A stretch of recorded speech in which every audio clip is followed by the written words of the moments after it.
Tema 6 de Psicología Fisiológica, la comunicación humana.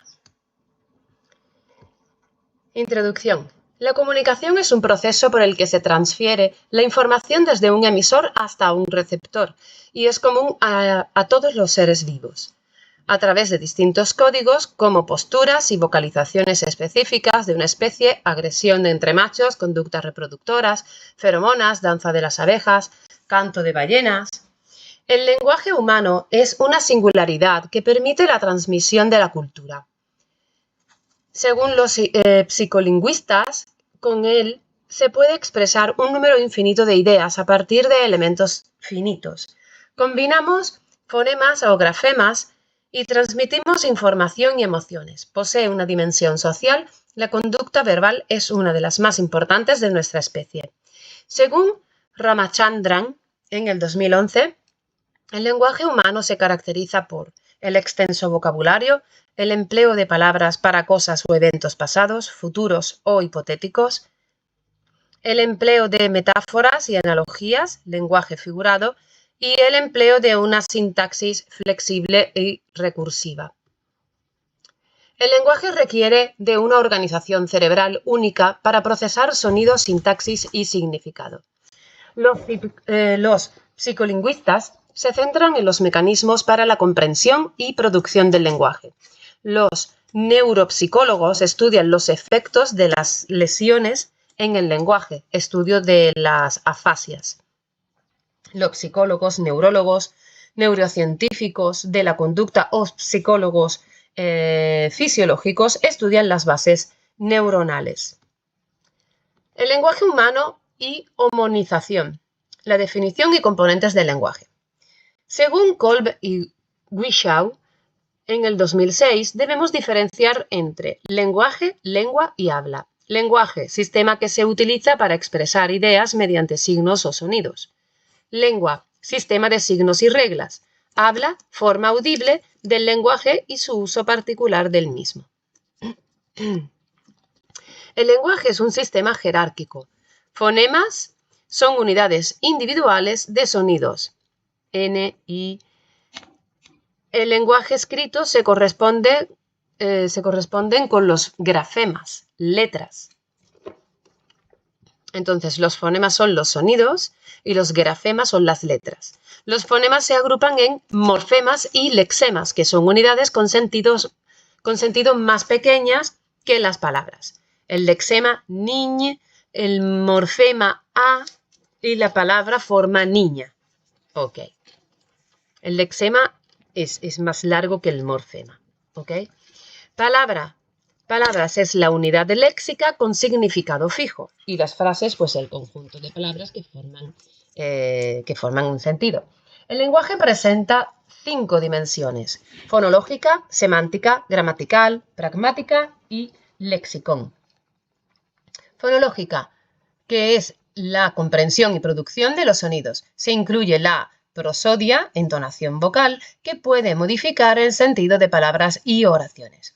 Semántica es la comprensión del significado de las palabras y sus combinaciones. Gramatical se refiere a la sintaxis, reglas y la morfología, tiempo, género, etc. Pragmática, según los principios que rigen el uso del lenguaje en un contexto determinado. Y lexicón es un componente de la memoria donde se almacenan los significados de las palabras. Pensamiento simbólico es la capacidad para crear y utilizar representaciones abstractas de la realidad. Para algunos autores es la capacidad que diferencia a los sapiens de otros homínidos. A ver, conceptos. Las 47 áreas de Brodmann. Pues aquí tenemos la figura. Cada área tiene una función. Protolenguaje es un sistema arbitrario de vocalizaciones que etiquetan un pequeño número de conceptos preexistentes, generalmente referidos a objetos. Vamos a distinguir algunos conceptos. Lenguaje, sistema que se emplea para expresar ideas y que puede tener diversas modalidades. Lengua, sistema de signos y reglas que emplea un grupo de personas para comunicarse. Habla, forma audible del lenguaje comunicativo, aunque también se refiere al uso particular que se hace del lenguaje. Lexema es la parte que se mantiene invariable en todas las palabras de una misma familia que expresa el significado común a toda la familia y puede coincidir o no con una palabra entera. Morfema es la unidad más pequeña de la lengua que tiene significado léxico o gramatical y no puede dividirse en unidades significativas menores. Fonema, unidad individual de sonido que se agrupa en un orden concreto para producir palabras. Grafema, unidad mínima e indivisible de la escritura. En el español se corresponde con las letras. ¿Vale? Ok. Lexema, que es la parte que se mantiene invariable en todas las palabras. El morfema es la parte variable, ¿vale?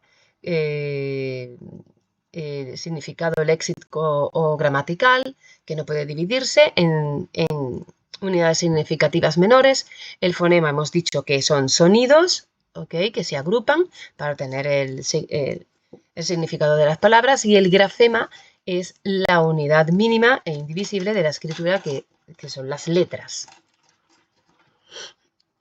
El lenguaje y la lengua. El lenguaje es la que se emplea para expresar ideas y la lengua es el sistema de signos y reglas que emplea un grupo de personas para comunicarse. Ok, y el habla, pues claro, es la forma audible del lenguaje comunicativo. Va bien. Y bueno, y esto le tendremos que echar un vistazo, que son las 47 áreas de Brodmann. Y bueno, ahí están todas. Vale, el área de Broca participa en la producción del lenguaje y el área de Wernicke participa en la comprensión de palabras. Importante, el área de Wernicke, que está aquí entre o sea, coge más bien la parte occipital y la parte parietal, ¿vale? Del lóbulo parietal, y sin embargo el área de Broca coge de la parte frontal lateral.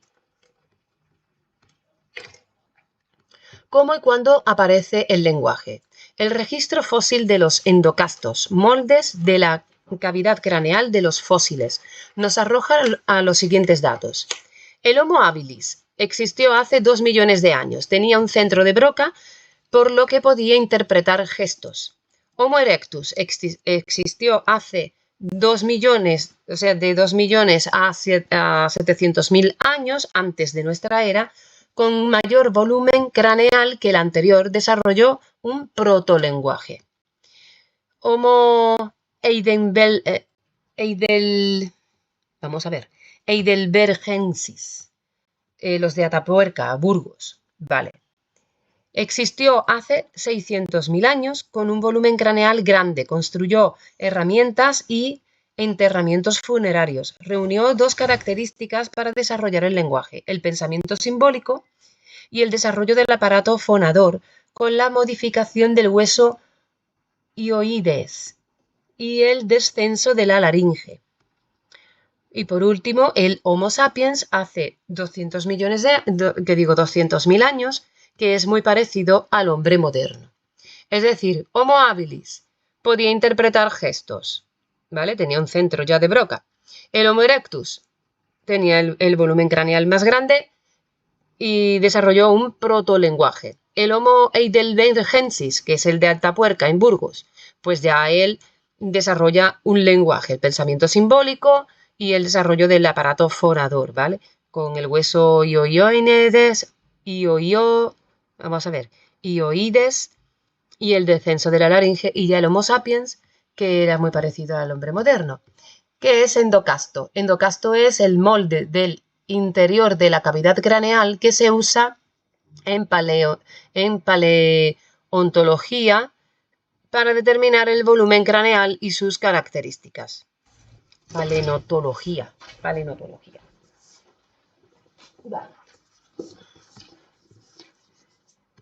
Aquí tenemos estos. Podemos ver la diferencia de los cráneos y tal. Y este es el más parecido. El Homo sapiens, claramente. Vale, el hioides es un hueso pequeño del cuello, con forma de herradura, que posibilita la articulación. Los grandes simios también lo poseen y realizan una gran gama de sonidos. La laringe más baja posibilita la emisión de sonidos propios del habla. Los chimpancés tienen la laringe más alta. También provoca atragantamientos con la comida, por lo que la ventaja evolutiva del lenguaje tuvo que ser muy grande a costa de una probabilidad mayor de muerte por asfixia. Se cree que los avances tecnológicos son provocados por el desarrollo del lenguaje. ¿Cómo surge el lenguaje? Una de las teorías postula que a partir de los gestos. Los primeros homínidos contaban con estructura cerebral para entenderlos. Los grandes simios de hoy presentan cerebros especializados, parecidos a los humanos, como asimetría entre los hemisferios, en áreas clave como el área de Brodmann 44, mayor en el hemisferio izquierdo, por lo que tienen un repertorio gestual amplio. Otros investigadores proponen que el lenguaje se ha desarrollado progresivamente a partir de otras formas más primitivas, como el protolenguaje, que es un sistema arbitrario de vocalizaciones que etiquetan conceptos preexistentes como los objetos. Los movimientos de la mandíbula, masticar, succionar, chasquido de labios, iniciarían los primeros signos de comunicación, lo que podría haber dado origen a la sílaba. Aves y lenguaje. Las aves emiten sonidos simples y cortos reclamos, como señales de alarma o para mantener unida a la bandada. Los pájaros poseen vocalizaciones muy complejas y armoniosas. Esto ha sido de modelo para estudiar la evolución del lenguaje. El propósito del canto de las aves es el apareamiento y la defensa del territorio, la selección sexual, la competición intrasexual y el reconocimiento individual, mientras que en las personas el balbuceo dará lugar al lenguaje adulto. Existen tres hipótesis. Hipótesis del dialecto vocal, hipótesis de las adaptaciones al ambiente y la hipótesis de la selección sexual. Hipótesis del dialecto vocal. Defiende que el aprendizaje vocal evoluciona para promover la adaptación geográfica según las condiciones ambientales del lugar. Hipótesis de las adaptaciones al ambiente. Defiende la adaptación a las señales acústicas del hábitat, es decir, los pájaros prefieren los sonidos que oyen mejor. Hipótesis de la selección sexual. Es la más apoyada. Defiende que el aprendizaje vocal es promotor de la complejidad del repertorio vocal porque las hembras lo prefieren así, ya que sería indicativo de una mejor calidad en los genes del macho. Las estructuras que controlan el canto se desarrollan en periodos claves, en el que el ave es muy susceptible de estrés, por lo que los individuos con genotipos más resistentes desarrollan mejores cantos. También se puede considerar un mecanismo de aislamiento reproductivo. Es decir, el dialecto vocal es una adaptación geográfica. Sin embargo, las adaptaciones al ambiente, o sea, la hipótesis de las adaptaciones al ambiente es la adaptación a las señales acústicas del hábitat. Y ya después, bueno, la selección sexual. ¿Existe un gen del lenguaje? A ver, en la actualidad la gran parte del conocimiento sobre las bases genéticas del lenguaje proviene de los estudios realizados en los pacientes que presentan un trastorno específico del lenguaje, llamado TEL. Vale, entre los 6 a 12 meses el niño discrimina todos los sonidos de distintas lenguas. Se discriminan los sonidos del habla materna y se deteriora la percepción de sonidos de lenguas extranjeras. Es un patrón universal, correspondiente con un periodo crítico del lenguaje. A los 2 años y medio, el niño hace frases utilizando unas 500 palabras.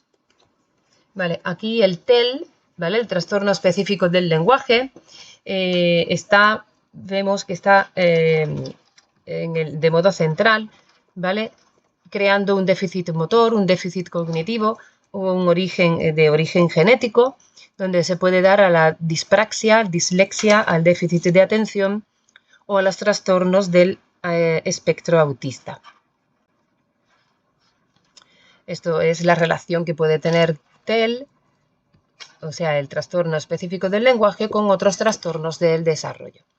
Trastorno específico del lenguaje. Está constituido por un grupo de desórdenes que implican el retraso o la imposibilidad del desarrollo de las habilidades tanto del lenguaje hablado como del escrito. El estudio de los genes que están en la base del lenguaje es muy complejo debido en parte a que los genes que participan en alguna de las funciones del lenguaje están involucrados en muchos otros procesos. Sin embargo, los genes que están relacionados con el TEL tienen algunas características comunes. Son genes de expresión temprana, se expresan en la misma zona del cerebro y están involucrados en tareas cruciales para el correcto desarrollo del sistema nervioso. Dislexia es una dificultad para leer que no es consecuencia de un déficit visual, motor o intelectual. Dispraxia verbal consiste en las dificultades en la articulación que tienen como consecuencia una incapacidad para realizar los movimientos musculares coordinados que se necesitan para el habla. Existe un gen, seguimos aquí, ¿no? Del lenguaje, ok. Se han identificado 4 genes, 2 en el cromosoma 7 y 2 en el cromosoma 16, implicados en el lenguaje oral. Vamos a ver. Un gen Forkheas Box P2, que es el conocido FOXP2, presente en el brazo largo del cromosoma 7 en los afectados con TEL de la familia que tenían un tipo de TEL en casi el 50% de sus miembros y afectaba a 4 generaciones. 2 gen CNTNA-P2, que es la Contacting Associated Protein Like 2, ¿vale? En el cromosoma 7 se expresa sobre todo en la corteza frontal y se asocia a formas complejas de TEL, ya que está regulado directamente por el FOXP2. Es responsable de la localización de los canales de potasio en las neuronas en desarrollo y tiene un papel relevante en la facilitación de interacciones entre las neuronas y la glía durante el mismo. La mutación del gen sin otras condiciones da lugar a que los pacientes no pueden realizar la repetición de pseudopalabras sin significado, como pecro o lidro, por ejemplo. El CNTNA, o sea, vamos a decir contina, ¿vale? Contina P2, para poder leerlo, se asocia con trastornos del neurodesarrollo como el síndrome de Tourette, esquizofrenia y espectro autista, lo que indica que su principal función está implicada en el desarrollo del sistema nervioso porque sus alteraciones dan diferentes neuropatologías. Los genes ATP2C2, Calcium Transporting ATP Pase 2C2, y el 4 CMIP, o sea, CMIP, que es el CMAF Including Protein, se sitúan en el brazo largo del cromosoma 16. O sea, el ATP2C2 y el CMIP, ¿vale? Están en el cromosoma 16 y están implicados en el lenguaje. El CMIP participa en la remodelación del citoesqueleto de las células, imprescindible para la migración neuronal y la formación de sinapsis. La actividad del gen ATP2C2 está implicada en la regulación del ion de calcio. Sí, de calcio. Las personas con alguna mutación en estos genes también muestran dificultad en repetir pseudopalabras por los que están implicados en las tareas de memoria. Lateralización cerebral en el lenguaje. Vale. El hemisferio derecho controla el lado izquierdo del cuerpo y el hemisferio izquierdo controla el derecho. Ambos hemisferios están conectados por las comisuras, las haces de fibras. Las 3 principales comisuras son la comisura anterior, la posterior y el cuerpo calloso, que este contiene más de 200 millones de fibras y es la mayor vía de comunicación entre los 2 hemisferios y ha sido ampliamente estudiado desde los años 60. Corbinian-Brodmann, en el 1909, observando tejido post-mortem de la corteza cerebral, definió 43 áreas diferentes, basándose en la tipología celular. A cada área le asignó un número. Posteriormente, estas áreas han sido revisadas y ampliadas. Pero él hizo 43. La tomografía computarizada, TC, la resonancia magnética, RM, y la tomografía por emisión de positrones, llamado TEP o PET, se han utilizado para describir la simetría del cerebro a nivel macroscópico. Las técnicas neurohistológicas, como la autorradiografía y la inmunohistoquímica, se han empleado a nivel molecular en la expresión de genes o proteínas. Las principales asimetrías son estructurales o morfológicas y funcionales. Veamos las asimetrías morfológicas relacionadas con el lenguaje. Vale, aquí tenemos una figura que son las petalias cerebrales, donde tenemos aquí, bueno, vamos a verlo primero leyendo el izquierdo, el derecho, la parte occipital, la anterior, la frontal petalia y la posterior, la occipital petalia. Una de las principales asimetrías es la frontooccipital, que consiste en una protrusión de un hemisferio cerebral con respecto al otro y da como resultado una configuración característica denominada petalia. ¿Qué es esto? ¿Ves? Ok. Sí, es más grande esta parte que esta parte. La frontooccipital.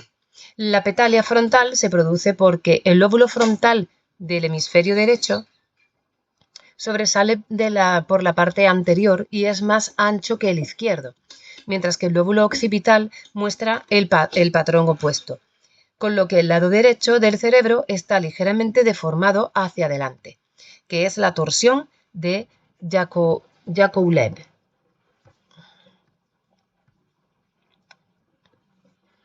La asimetría frontooccipital no está presente en el nacimiento ni antes del primer año de vida, pero sí en los adultos. También se desarrolla de manera diferente la sustancia gris, siendo las regiones occipitales y parietales las que crecen más deprisa en comparación con las prefrontales. En los 2 primeros años de vida, el lóbulo frontal derecho se desarrolla más rápido que el izquierdo, pero el lóbulo izquierdo parece crecer durante más tiempo, de manera que a los 3 años ya se han configurado las asimetrías observadas en el adulto. Esta asimetría se ha relacionada con el grado de dominancia de la mano derecha y está presente en humanos y grandes simios. Se han identificado varias asimetrías relacionadas con el lenguaje. Una es la que se presenta en la cisura lateral o cisura de Silvio, en torno a la que se agrupan las áreas clásicas del lenguaje, que es más larga y horizontal en el hemisferio izquierdo que en el derecho. Pero la simetría más prominente del cerebro la describieron Wedgwind y Levitsky en el 1968. Está localizada en el giro temporal superior, concretamente en el platum temporale, que desempeña una función muy importante en el procesamiento fonológico del lenguaje.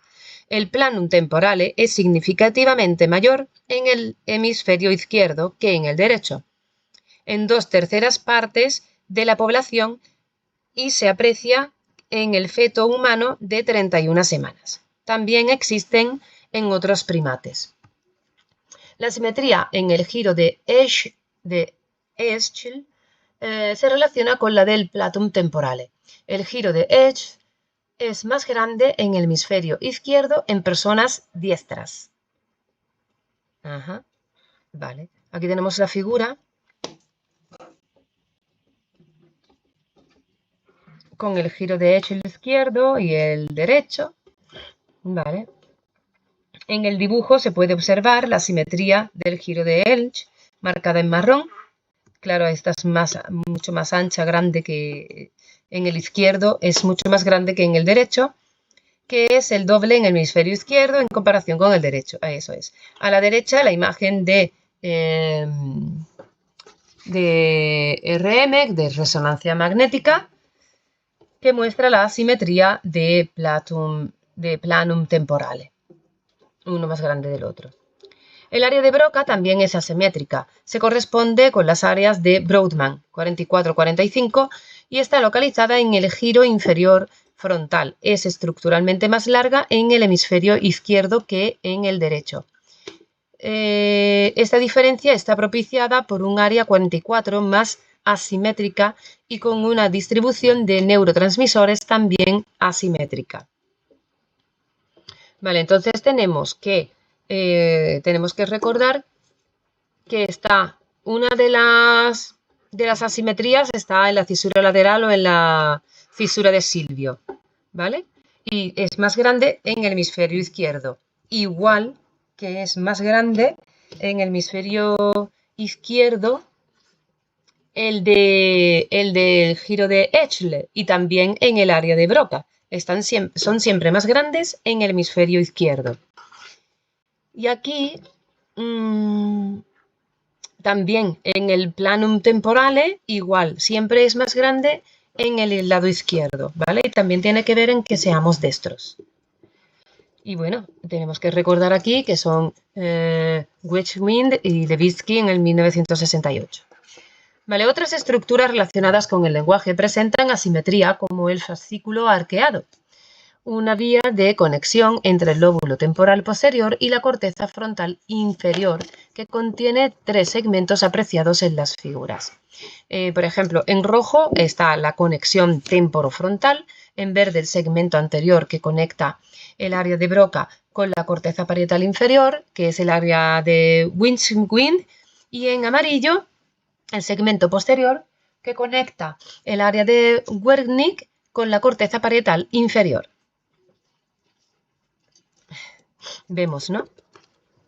En rojo, el frontal, claro, el temporofrontal, hace la conexión. En verde es el área de Wedgwind, ¿vale? Que es el segmento anterior, aquí el área de Broca. Y en amarillo es esta parte aquí más atrás, que es el segmento posterior, que es el área de Wenwick, Broca, y esto es la conexión. Vale. Estas son la representación de los 3 segmentos, ¿vale? El fascículo arqueado, el área de Broca y el Wernicke, ¿sí? Vale. Asimetrías funcionales. La laterización de funciones hace referencia a que una función está más representada en un hemisferio dominante. La más evidente es la preferencia manual y en el caso de funciones cognitivas superiores el lenguaje que representa laterización desde el año de edad en humanos. Por tanto, el lado izquierdo, o sea, el hemisferio izquierdo, es dominante. El 90% de la población humana es diestra. Esto se ha relacionado con la torsión de Yakovlev, las personas con alta dominancia de la mano derecha. Yakovlev. En el 1864, Paul Broca presentó informes de pacientes con trastornos graves del lenguaje, que tenían una lesión hemisférica en la corteza frontal, en la corteza inferior prefrontal, por lo que esta zona recibió el nombre de área de Broca. Vaya. En 1868, John Huggins Jackson introdujo el término dominancia cerebral, siempre del lado izquierdo, del hemisferio izquierdo. En 1900, Hugo Carl Lippmann describió que la apraxia, trastorno por el que se produce una incapacidad para llevar a cabo una tarea solicitada, aunque el paciente entienda la orden y esté dispuesto a llevarla a cabo, está asociada a lesiones del hemisferio izquierdo. En pacientes comisurotomizados se secciona el cuerpo calloso para la desconexión hemisférica, operaciones que se efectuaron en los años 40 para eliminar crisis epilépticas graves e incapacitantes. No se observó ningún efecto que alternara significativamente la vida diaria porque no se conocía la función del cuerpo calloso.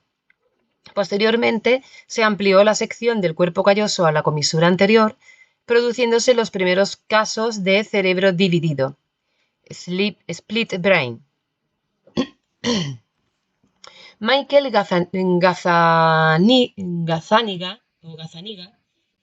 Gazzaniga estudió a pacientes con desconexión de estímulos a un solo hemisferio cerebral. La información visual se cruza en el quiasma óptico cuando los ojos enfocan un objeto, el hemisferio derecho. Ve los objetos en el campo visual izquierdo y viceversa. Vale, en esto, o sea, entrecruzado.